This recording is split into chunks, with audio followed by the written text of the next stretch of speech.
Isang pinagpalang araw sa inyong lahat. Tayo po ay magninilay sa salita ng Diyos, ang pinagmumulan ng awa at tawa ng ating buhay, ang salitawa.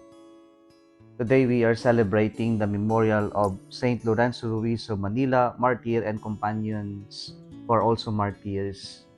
Inabati ko po ng isang magandang at masayang pagdiriwang ng kapistahan ang lahat ng mga parishioners ng San Lorenzo Ruiz Quasay Parish sa Libsong, Santa Maria, Pangasinan, sa pamumuno po ng kanilang pare na si Reverend Father Vicente Barasina. Happy Fiesta po sa inyong lahat. Sa buhay po natin, ang pinakamadali pong gawin ay iwasan o alisin agad-agad ang ating paghihirap. Ayaw natin yung tayo ay nahihirapan. Kadalasan gusto natin ay tumakbo na lang, iwasan na lang, o kaya naman tanggalin ang lahat ng nagpapabigat o yung mga bagay-bagay na nagpapahirap sa atin. Mga kapatid, sa ating ebanghelyo ngayon, si Herod ay nababagabag at tila isang bangungot na mabalitaan niya ang tungkol kay Jesus. Bangungot na maraming nagsasabi na si Jesus daw ay si Elijah, isa sa mga prophet, o si Juan Bautista na kanyang pinapugutan ng ulo. Nais ni Herod na takbuhan itong kanyang nagawang kasalanan, itong kanyang bangungot na nagawa sa kanyang buhay o desisyon. Nais na itong iwasan, pero hindi niya maiwas-iwasan, o takbuhan, pero hindi niya po ito matakbuhan. Pero ano nga ba yung nagpapabigat kay Herod nang mabalitaan niya tungkol kay Jesus? Alam niyo, ang problema kay Herod ay yung pride niya na siya ang pinaka mataas lamang sa kanyang kaharian. Ang problema ay hindi na siya marunong makontento, at sa palagay niya walang pwedeng mas hihigit sa kanya, and so as much as possible, he would like to avoid this kind of situation. And if he cannot avoid it, then the easiest way is to end the suffering.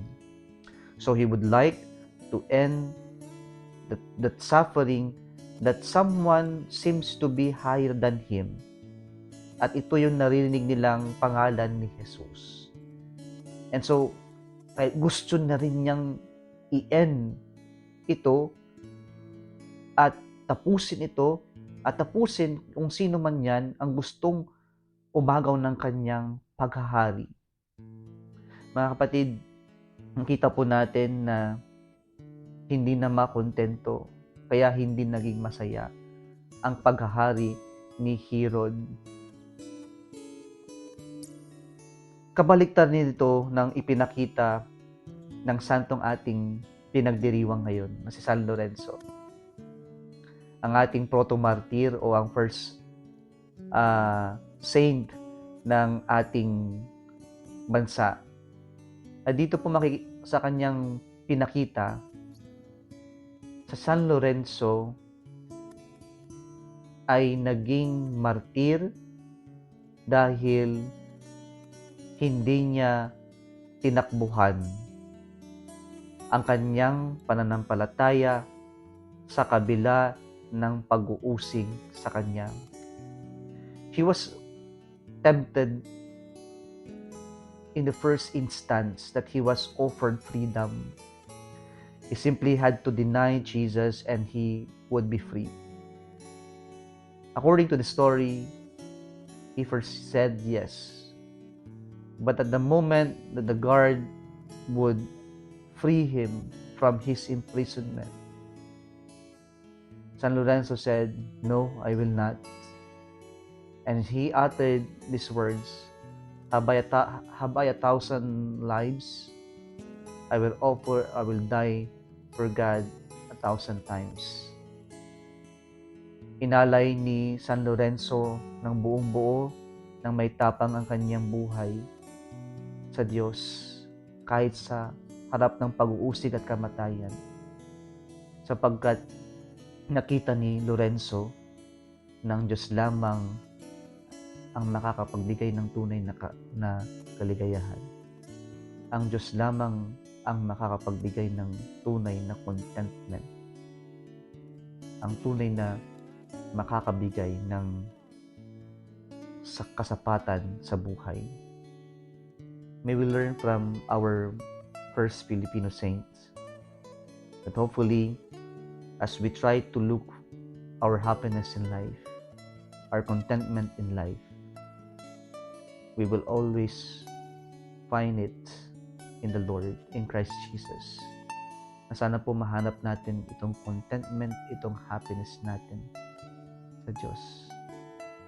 Muli isang pinagpalang araw sa inyong lahat.